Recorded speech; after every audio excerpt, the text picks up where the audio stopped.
All right. Um, Good afternoon, everyone. Welcome to the Arts and Change, hosted by University of Rochester's Institute for the Performing Arts, in partnership with the Office of Equity and Inclusion, the Paul J. Burgett Intercultural Center, and Eastman Institute for Music Leadership, and the Rochester Fringe Festival. Lots of people who want to give you a great experience here today. So we thank all of our sponsors for their support in making this work come to life so that we can learn today. Someone said they can't hear. Is that better? All right, good. My name is Dr. Sean Nels. My pronouns are he and him and his. I am the Vice President for Community Partnerships and Special Advisor to the President of the University of Rochester, Sarah Mangelsdorf. And I'm your conference host for this session with the incomparable, the wonderful, Symphony Swan Zawadi from the Creative House. And today's title of her lecture will be Transforming Place by Building Radical Community. I can't wait to hear that. I want to get learned and taught today as well. In order to enable live transcription in your Zoom view, please click the arrow to the right of the live transcript box to view. The box can be dragged to another location on your screen. We are recording today's session, so please note your spoken, written comments and image may be included as well as a transcript. In order to protect your privacy, we invite you to rename your Zoom profile with your first name only and your pronouns if you feel comfortable. Breakout rooms will not be recorded. All righty. So I am going to just push this over, let this get started, and Symphony give you all the time to speak to and with our wonderful audience. Symphony? Thank you so much for that introduction. I'm so excited to be here today. I'm going to get right into it. I know normally when there's presentations, there's this whole introduction piece, but I'm a little different. So I want to engage with you all first, and then we'll dive into some of the formalities. I'm going to share my screen. Hopefully I can do this without any trouble.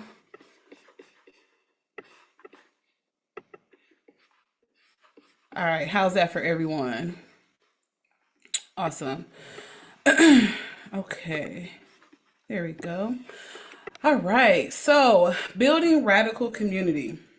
I have been intentionally doing this work now for about 3 years, but my entire career really has been rooted in building radical community in every sector that I've worked in. And so really this presentation specifically is about how we're building radical community with the Creative House.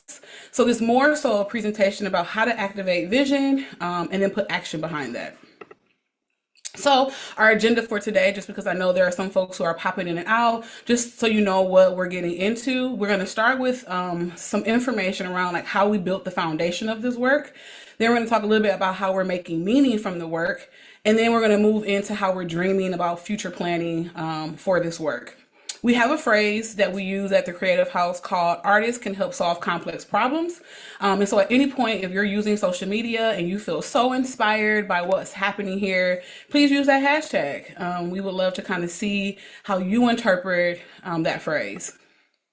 So we're digital and I want to try to make it as personable as possible. And so I would love if you all had a moment, if the moderator could update the chat with the new Google link, or if you have a phone near you, if you can scan this link. I want to spend the first few moments of our time together in reflection. And so there is a link here to a Google form. And the first part, there's a quote from Toni Morrison. If you all could spend like the next 2 minutes just really focusing on that quote and responding to that, that'd be awesome.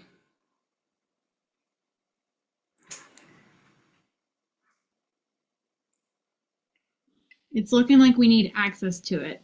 Oh, that was not going to be the case. Okay, let me see. I have another device that I'm on.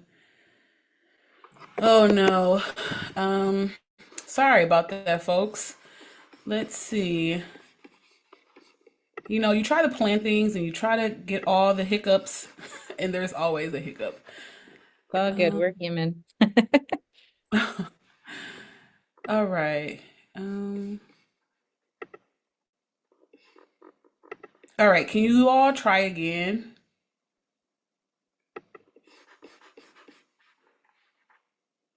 It is accessible. Thank you. Whew. Okay.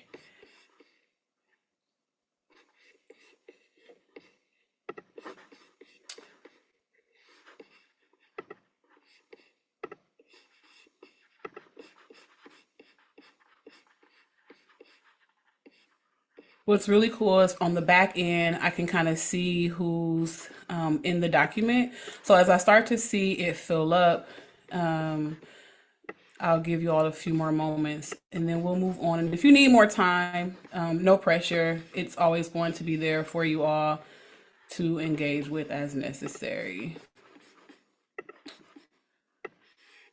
Okay. Perfect.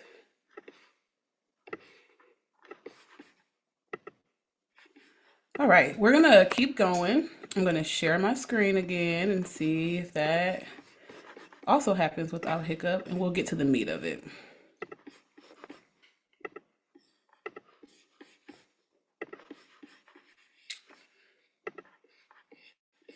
All right, so before we all get into it, I have had a crazy morning already, and this is really helpful for me to just kind of gauge where people are. And so if you could in the chat, just let me know where you are on the Beyonce scale, how's your energy today? Because that'll help me. I'm usually always, between the 2 and the 4, high energy all the time.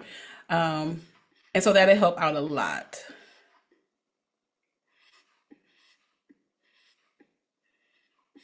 A 1. Okay, I like that one. Awesome. I hope that no one's a 6. I'll just say that. Awesome. Okay, we're good. I see some 3s and 4s. Excellent. I love to do this because it helps me gauge the audience and just kind of see where folks are. I'm happy to hear that we're all in a great space overall. 3 is a funny mood, so I'm really curious. That 3 is focused. Great. All right. I would love to just take a moment to rest in our spaces that we're in. And if you could just for a moment close your eyes. We're going to set ourselves up for what we're about to get into in terms of the work that we do at the Creative House. If you all could just close your eyes for a second and take a deep breath. Exhale in slowly, breathing deeply as you exhale. Lift your shoulders and take them back. Unclench your jaw and make sure your feet are firmly planted on the floor or a surface near you. When you feel calm, you can begin normal breathing, but I would like for you to recall a memory.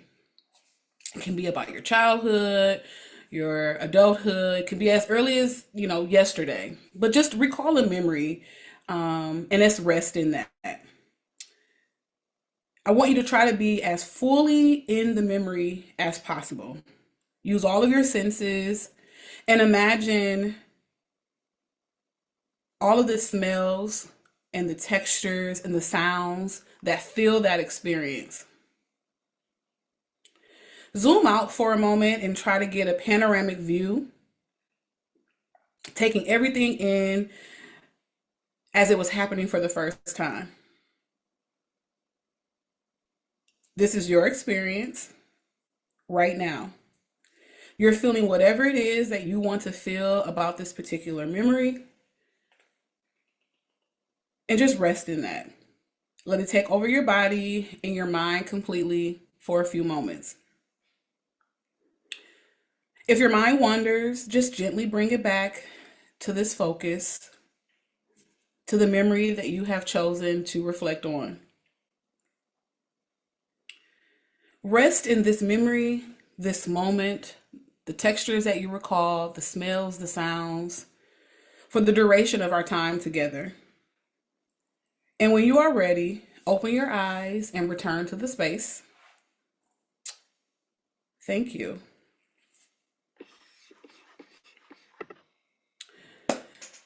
What do you remember about a familiar person? Thank you for that. This is my familiar person. This is my father. He passed away in 2022, and he was the first person that really created space for me to imagine and create and to really just be, my authentic self. He was the person who supported me becoming an artist from a very young age.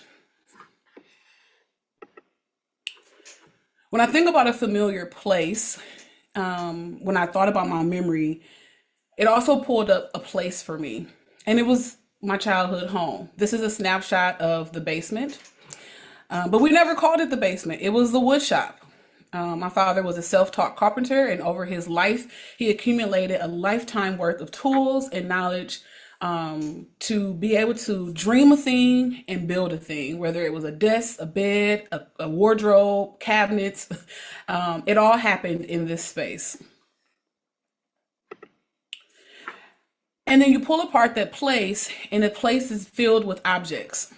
And the familiar object that kind of came to me in my memory setting was that piano behind me.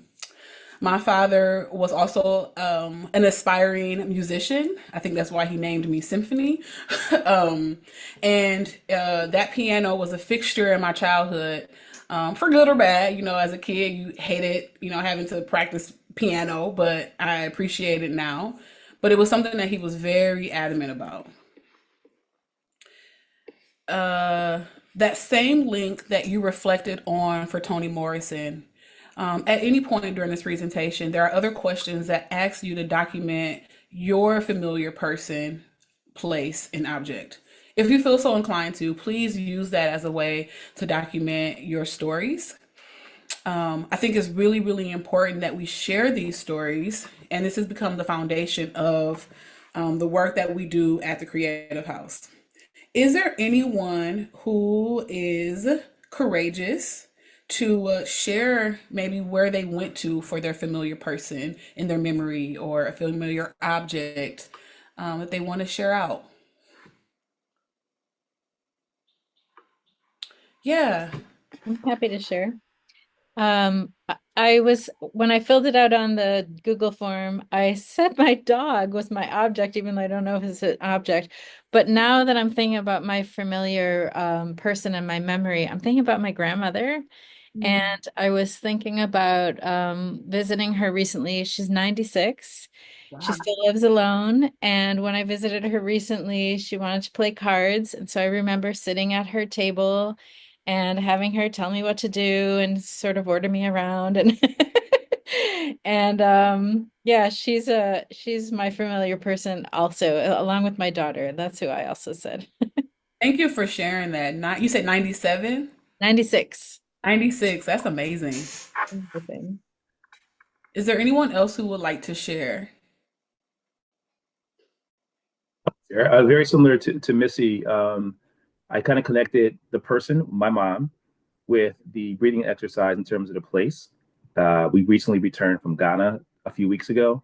My mom's 75. It was her first trip that far away from home, first trip to the continent, obviously. And just acknowledging that her being born in 1949 and the country itself gaining its independence after 400 years of different types of rule in 1957, that she's older than that continent, than that country rather, within that continent. And just taking us back there and watching her relive that experience is both calming, but also inspirational in terms of what we do next with history. Thank you for sharing that. Did anyone else? I'll give, space. I'll give space for as many people. Heather, yes. Sure. Hi, I'm Heather. I was just thinking, between the Toni Morrison quote and your prompts after, I had a different experience than I've usually had, where I'm going through something pretty traumatic now and living through somebody else's trauma right now, and I couldn't get past that. So when I was trying to go to my own whole lifetime of beautiful people and beautiful, that I couldn't get past it. I tried, the one I could get stay with as close as I could was my high school art teacher, and remembering what it felt like to be in that room with my all welcoming, all encompassing, everyone, high school art teacher. But I just thought of how many people have ongoing trauma in their lives and how hard it would be to access outside of that. So that's what I was thinking. And thanks for being here. This is pretty amazing. And I appreciate the way you started the session. Thank you so much for sharing that and that vulnerability. I really appreciate it. Um, let's keep going, and this will all make sense as we kind of keep working through the session. If you all are familiar with Black pop culture and have ever watched Fresh Prince of Bel-Air, this is a snapshot from one of my favorite episodes. This is Aunt Viv. She is a professor, and she was married to Uncle Phil, who was an attorney or a judge, maybe both at some point during the season. But she had reached a point where Uncle Phil was progressing in his career. He was doing excellent, and she felt maybe left behind. And some would say, was having like a midlife crisis. She loved to dance and hadn't done it in a really long time. And she had decided that she was going to take a chance on herself and go to this audition. She gets there, and she recognizes that she's much older. It's just a different style, and she doubts herself. Then she steps out, she comes back in, she holds her head up, she does it, she knocks it out the park. My journey as an arts administrator and an artist and community organizer it mirrors this. I've worked in many environments where I didn't always feel like, I fit in or I was a disruptor. And it causes you sometimes to, feel like, is this the right work? Am I doing the right thing? Am I qualified even sometimes? And then you just get like gut punched and you're like, yes, I am meant to be here. Yes, I do matter. And you go in there and you do it. This project is just that. And that is a reminder for me. Introductions. My name is Symphony. After all of that, you finally get to know a little bit about who I am. I use she, her pronouns, and I am the founder and executive director of the Creative House. I'm so many things. I always like to say I'm beautifully complex, but here are just a snapshot of like some of the things that I do and am. I'm an interdisciplinary artist and artivist. I am a storyteller and archivist, wife, mother, daughter, sister, friend. And I'm still deeply mourning the loss of both my parents. My mom died in 2019, and then my father shortly after in 22. I was a caregiver for both of them, helping support them through hospice care, and it really changed my life. I am an art educator. I started my career as a K-8 art teacher. Then I moved into nonprofit and have worked in philanthropy at foundations most recently. All the fancy stuff. I sit on the board of the Milwaukee Art Museum, and they nominated me for Milwaukeean of the Year. So, that's just some fun stuff to share about the work that I do in Milwaukee. But the real magic happens with this. When my father passed away, growing up, he was the apple of my eye. He was my favorite person ever, and I wanted to be just like him. But as an adult, we became estranged, and to me, I felt like he was very emotionally unavailable, and it caused me a lot of stress. So in order to keep the peace, we kind of separated. We spent many, many years not in contact with one another, and it's interesting now that the work that I do upholds his legacy, because in his death, I learned so much more about him that I'm excited to share now. In the middle of mourning my parents, I came across an artist named Nigel Poor. She's a contemporary artist, photographer. And there was this project in particular that really wowed me. And it was the project that she did at the San Quentin prison. She had access to these historical, like archival photos from the prison, and engaged with those that were in prison in photography. They couldn't bring the cameras into the institution, so this was their way at engaging in photography by slow looking and asking images questions. So if you can even see some of the annotated notes here in this larger picture, they're beautiful. They're asking questions. They're talking about the shadow. What kind of dance is this? Where are the people? Where's the audience? They're asking all of these questions because they don't have context. When I saw this process, I was so moved by it that I translated what she had done to my own photos, because that was the one thing that kept me grounded as I was trying to grieve, was looking at all of my family's photo albums. Instead of asking many of the photos questions about what was happening, because I had context, what I started to do was activate memory. what do I remember about this space, this moment, this time, the smells, the objects and the pictures? And that became part of my new practice as an artist. I actually even inboxed Nigel Poor on Instagram and shared that this is what I was inspired by. And I think we're friends in my head. So we talk occasionally online, which is really beautiful that I had access to her in that way to be able to share how her work has inspired me. But I began to unpack all of my photo albums and interpret them with memory activation. I'm a millennial, and so of course I'm doing all of this online and sharing with the public.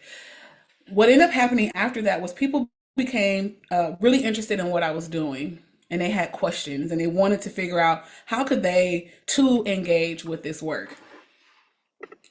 So I took my photo albums to the public. I would go to places and studios of my friends and lay out all of the photos that I had, and just invite people to come in as I told stories about them or as they found connections with their life and their experience.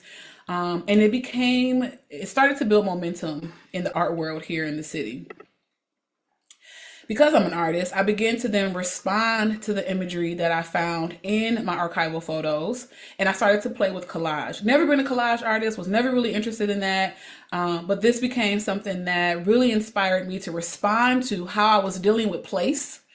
The homes that I grew up in, when my parents died in, and, the people, all of this stuff became big questions and themes that I began to unpack and wonder about. So how I started to think, how do we honor the people in our lives, both living and deceased, right? So here's a snapshot of like me and my younger sister with my father, and then me and my father at my mother's funeral. Like life just comes at you really fast. And I'm starting to think about all of this stuff. I am thinking about this familiar place. This bottom picture here is a snapshot of the house present day. And this is a snapshot of the house when I was younger with my mom changing my sister's diaper. And then lastly, I'm thinking about all of the familiar objects that were in this place that have stories of their own. How do we begin to shift and document those objects and the stories and create value from them in our communities? And so here on the bottom, you see what the living room now looks like in the Creative House, and what it look when that the above picture is a snapshot of my father's archive in the attic, all of the things that he left behind. My father bought this house probably in the early 80s based on some of the photographs that I found in the archive. I inherited the house in about 2022. And you can kind of see how the house has changed over the years. When I inherited the house, my father came to me to my dreams and told me not to sell. I had no interest in keeping the house. Originally, I was going to just like clear it out and sell it and be done with it. But when he kept coming to my dreams, I felt compelled to figure out what was it about this house that my father was forcing me to sit with. I went to the house and I inherited what I always call like depression. It didn't look like the house I grew up in. It made me really sad. And after we shifted all of that, we were able to find this beautiful gem of a man who was looking for ways to express himself, probably in the world that wouldn't allow him to. He was a self-taught photographer, woodworker. He collected books, astrology. There were telescopes. I mean, there was so much here. And I got to thinking about who is documenting the lives of Black and Brown people in our city, and how do we get to steward these stories for the future generations.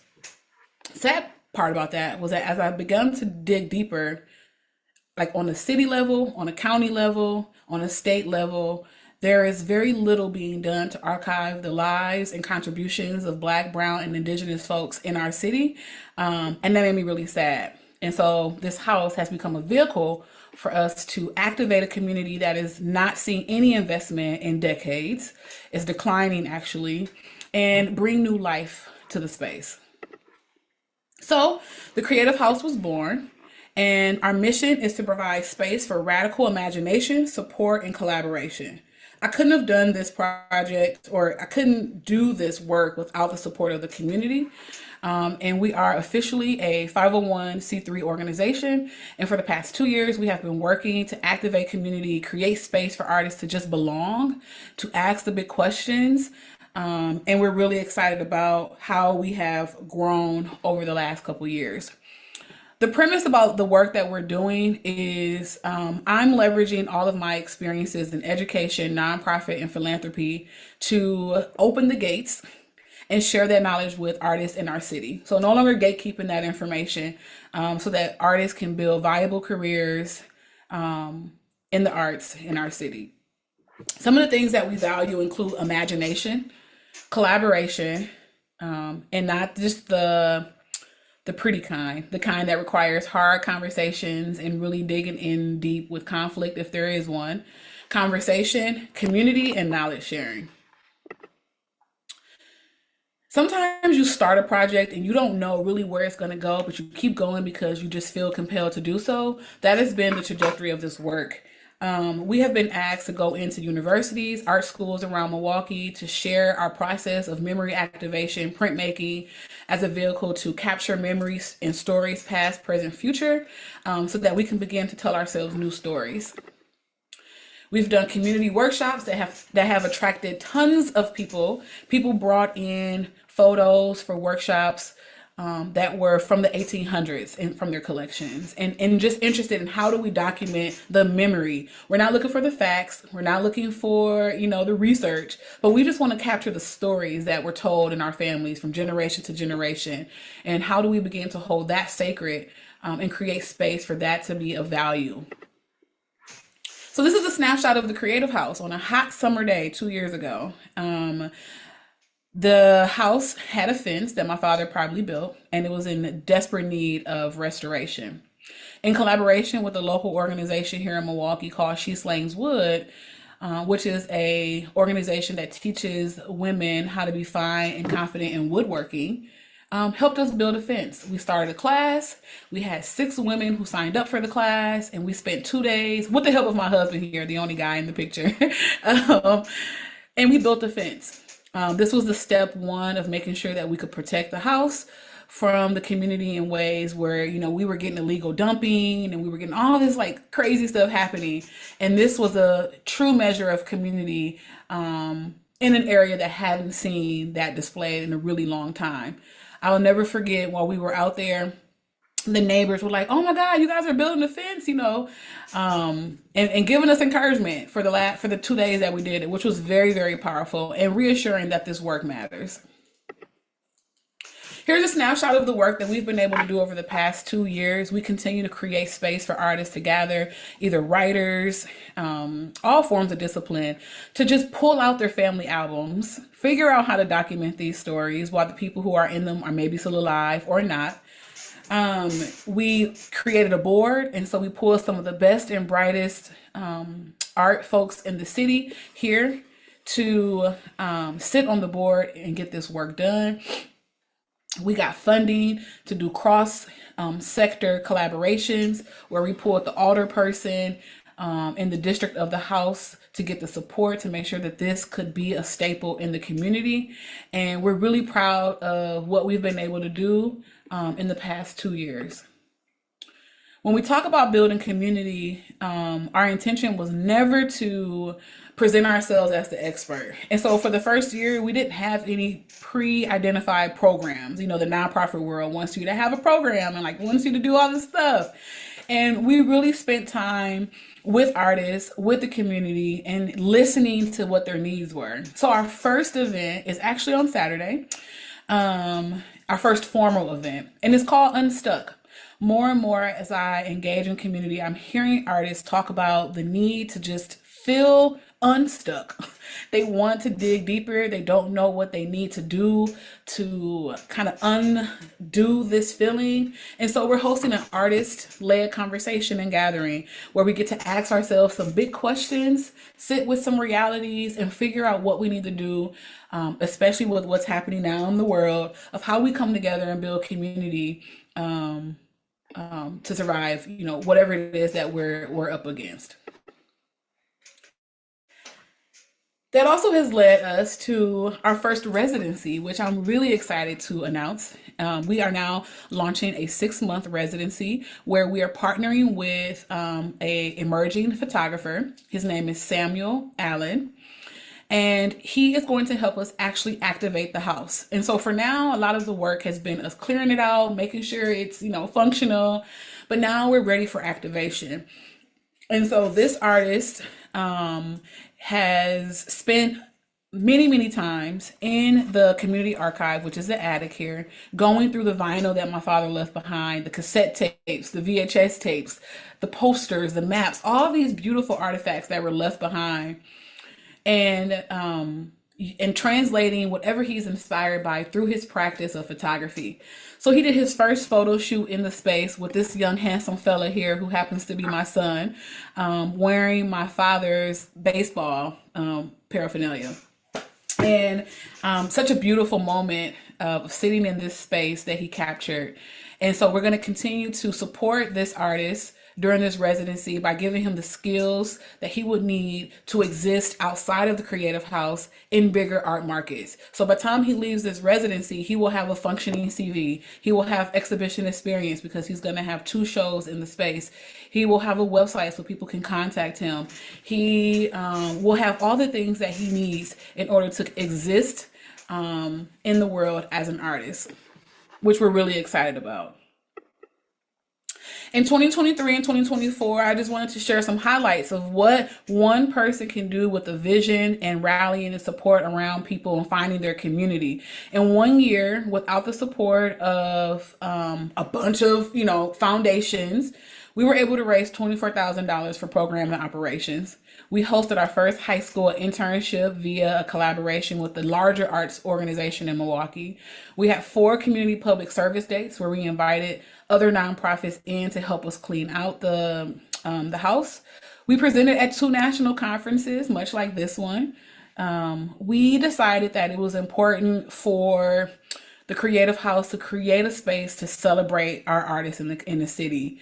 And so we created our own award ceremony. And so we were able to nominate and celebrate 2 artists who are doing visionary work in alignment with our values this year. We even hired a local artist to make the beautiful one-of-a-kind award for them, which was stunning. We published our first collaborative zine. And then, the nitty-gritty stuff, the house had been vacant for 2 years. We were able to get the plumbing replaced and update the exterior doors and stairs to the house.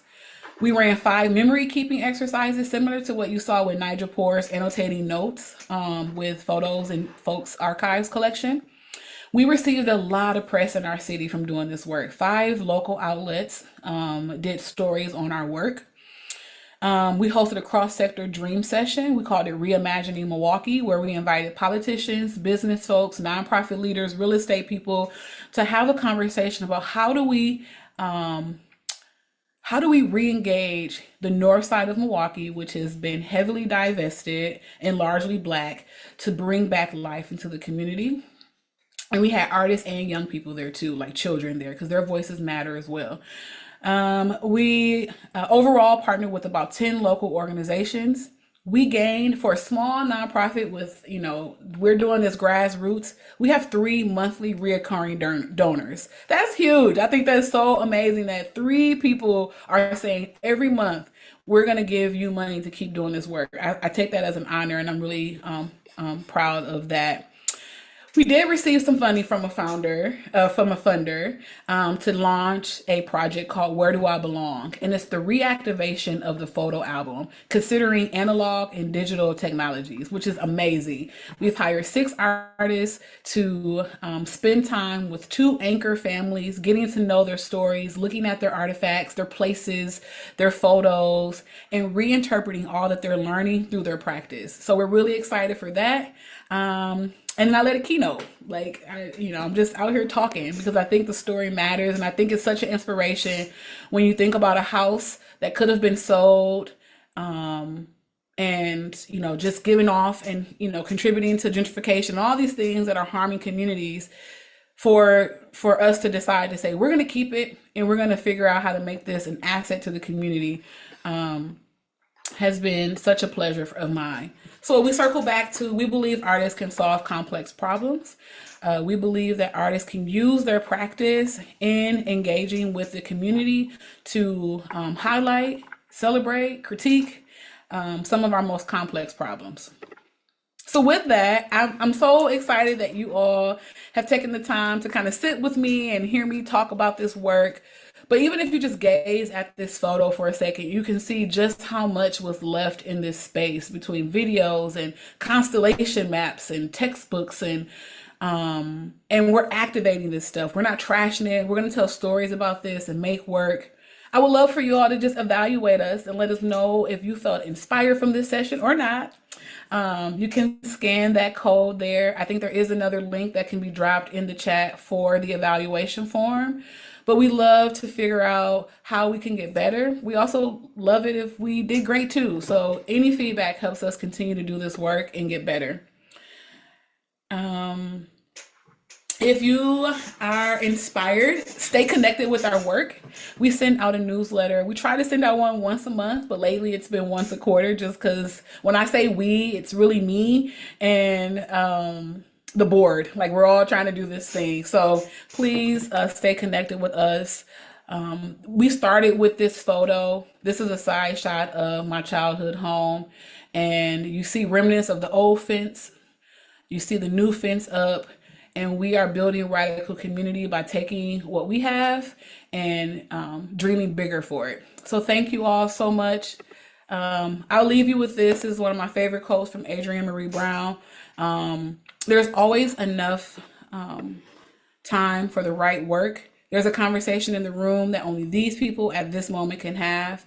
And so much about what we're doing is finding our people. And when we find our people, we take care of them. And that's what we're doing at the Creative House. Artists feel home here, safe, they belong here. And so I open the floor for you all to have any questions or responses. But I really want to hear from you all as we kind of wrap up our session this morning. Thank you.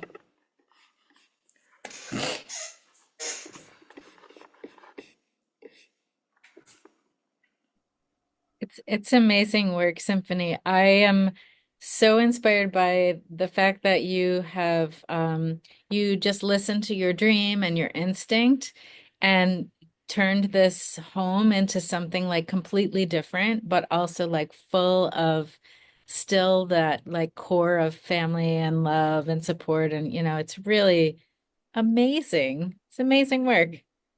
Thank you so much.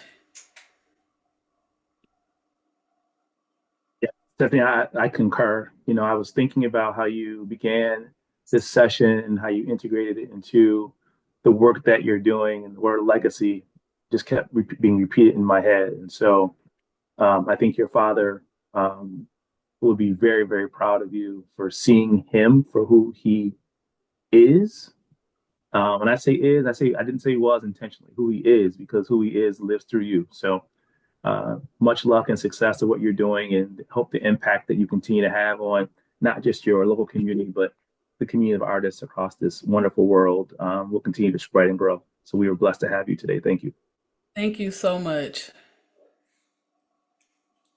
Thank you so much, Symphony. It was so inspiring to hear you like scaffold. We got to experience the work before we even knew what it was. And then to hear how it started with this personal project and like this need, and then how you translated that into this experience for other people. And I'm wondering, how far ahead do you see in terms of like with the, like, are you looking 5 feet ahead? Is it 20 feet ahead? Because it sounds like just so natural the way you're following it. And I also understand that it also takes an incredible amount of foresight and vision.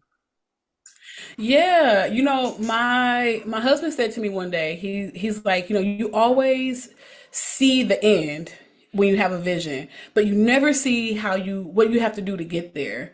And so when I see the end, I actually see many houses in many neighborhoods that have been abandoned, being reactivated in this way.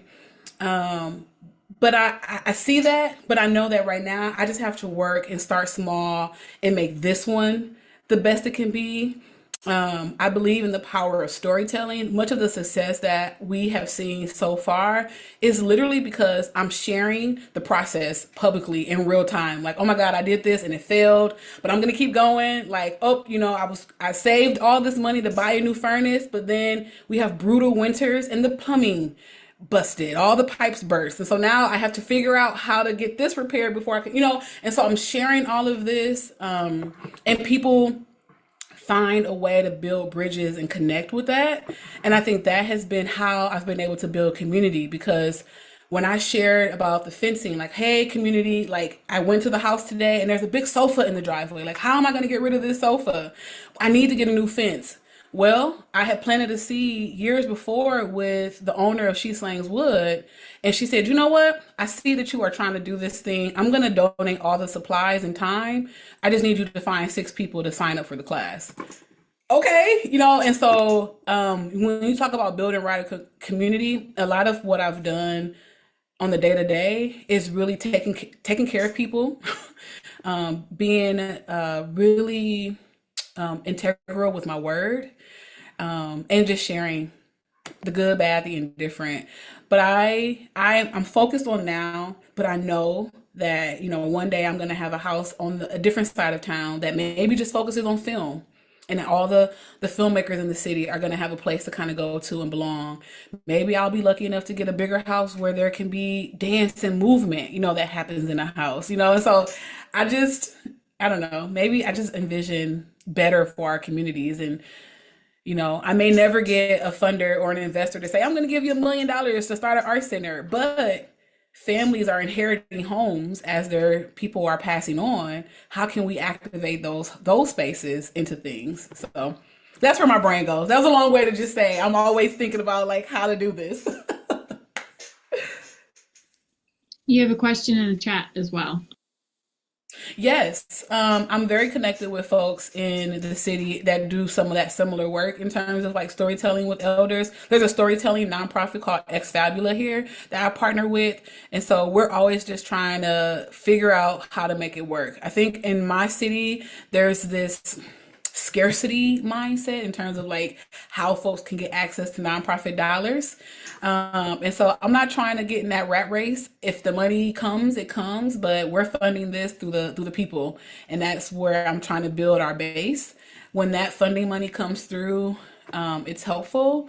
But this vision came to me in a dream, so I know it's bigger than me. And so I just have to keep going. And as I keep going, the resources and all the things I need keep falling in my lap. That was a great question, though.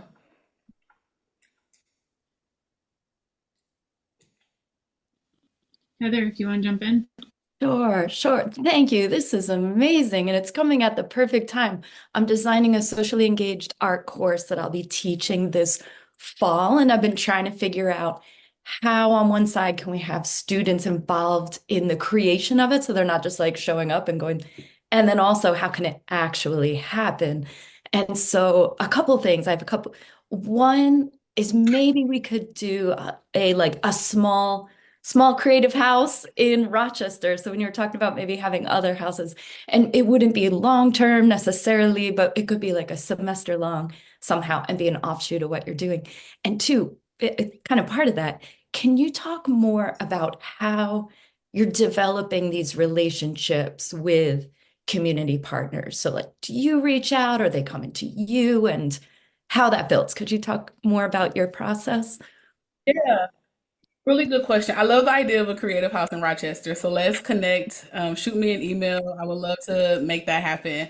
I was telling the folks before this started, I have family on the East Coast. And so I'm always there. I would love to be able to come in person and like do that. But in terms of building relationships, my career as an artist working in this city and then working as an artist in this city, these are relationships that have kind of existed for many, many years. And I'm really big on taking care of people. Like, I just really try to do right by people. I try to extend when I have access to resources, opportunities. I'm like, here, artists, like, this is what I have access to. Can you all do this? And so I think over the years, I've earned a lot of trust that way. But there are also organizations that are new, and there are people that are new that don't know me or my work. And I am not afraid to make a cold call email. I will say, hey, this is who we are. This is what we've done. This is what we're trying to do. Is there room for collaboration? And I usually set up those types of meetings. And it almost always is like room for collaboration. And we just figure out how to make it work. We dream together. Thank you. I hope that answers your question. But yeah, I don't ever try to walk into a collaboration thinking that I know what the collaboration is going to be. I just, create space to say, hey, this is what I do.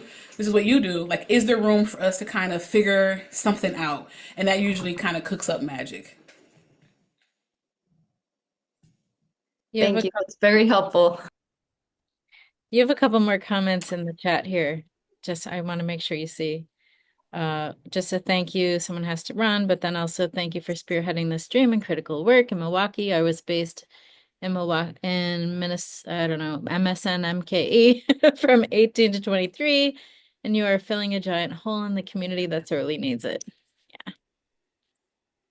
Yeah, I think that was one of the driving forces is that I noticed after working in arts institutions, galleries, I was like, there's really no place for like marginalized artists to just exist and just like, because I would see artists come into spaces and you can see like them tense up and like, oh my God, what do I need? Or, I don't have this, or like, how do I get there?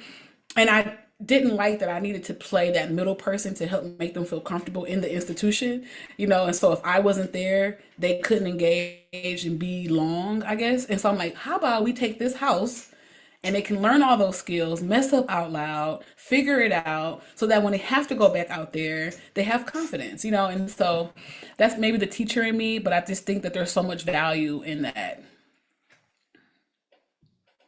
It says, can you speak briefly about the desired impact on community in a neighborhood that has been forgotten about? The desired impact, that's a great question. I think oftentimes, especially when you have an organization that exists in a neighborhood, you kind of get consumed with trying to like address all of the issues of a particular community, right? Like we want to, there's homelessness in our neighborhood. How can we make sure we have space for this? Or how can we space for that? And I learned from a mentor early on that I can exist in a neighborhood and care for the neighborhood and still be mission focused. And so my desire is that we get color up in that area. We get some murals, we get some art that represents the people who live in that area.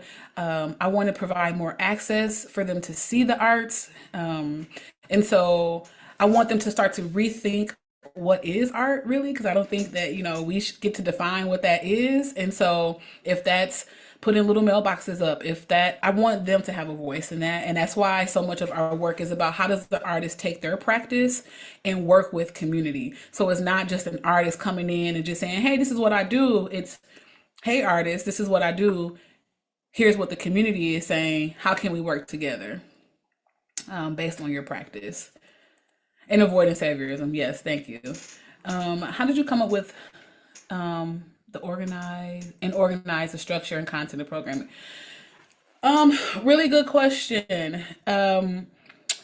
I spent the first year not having any programming. I would just do the workshops for memory keeping. I would do the community service days to kind of get the space ready. And in that time, I spent a lot of time listening. So when you're in a space, cleaning out a room or painting a room, you hear artists talk about what they need, what they wish, what they desire. And so I would just take notes and say, okay, artists need this. Okay, artists are talking about they wish they had this. And so this first program is called the Exchange, the Creative Exchange. And this program is rooted in creating curated conversations and artist talks for artists. And it's sneakily designed to host conversations, obviously, but also give artists the tools they need to be able to speak about their practice. Because a lot of times artists are like, I'm an artist, I paint. And it's like, okay, but what else do you do? Or like, why do you do it? And what's your process? And so giving the artists an opportunity to kind of practice talking about their work. And then we have the residency. I actually wasn't even ready for a residency, but that artist, Sam, who I talked about earlier, said that he had a vision that he was going to be the first artist in resident at the house. And I said, oh, okay.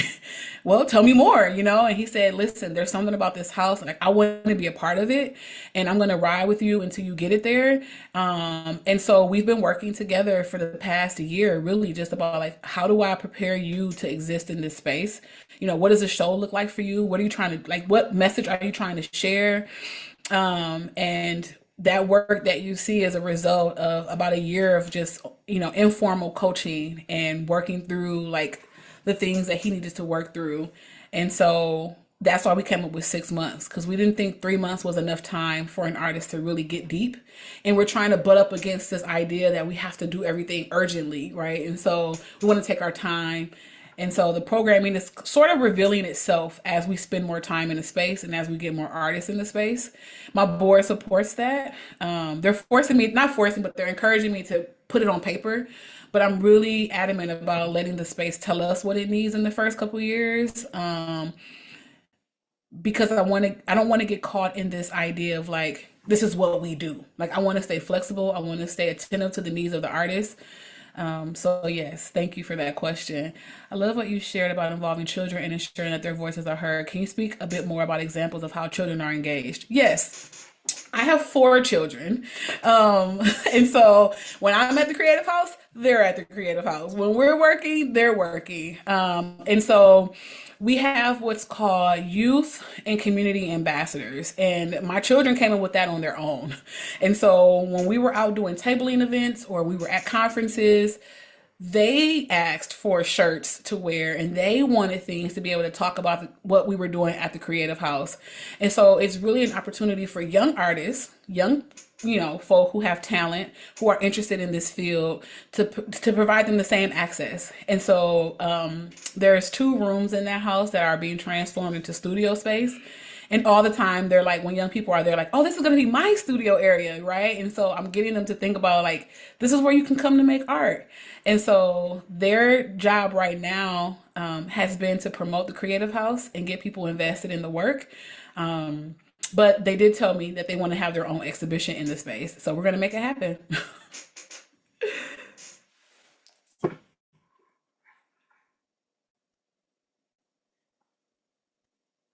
But it's such an odd, surreal experience to have your children in a house that you grew up in as a child and them touching the toys that were left behind that you play with, or them playing up and down the street where you learn how to ride your bike. There's a legacy there that Dr. Sean talked about that it hits you. And so when we're dreaming about what this place can be, what this community can be, I have to hear what they envision too, because it's new for them. And that matters. And we create space for them to speak out loud of what they want to see and what they don't like.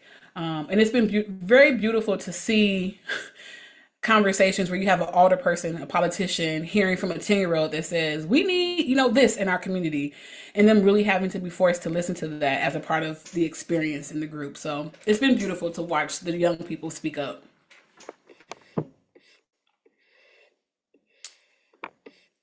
Well, I think we have about a few more minutes before the next session. So please follow us on social media, email us if you want to stay connected, join our e-newsletter. But I'm so honored that you all gave me an hour of your day today.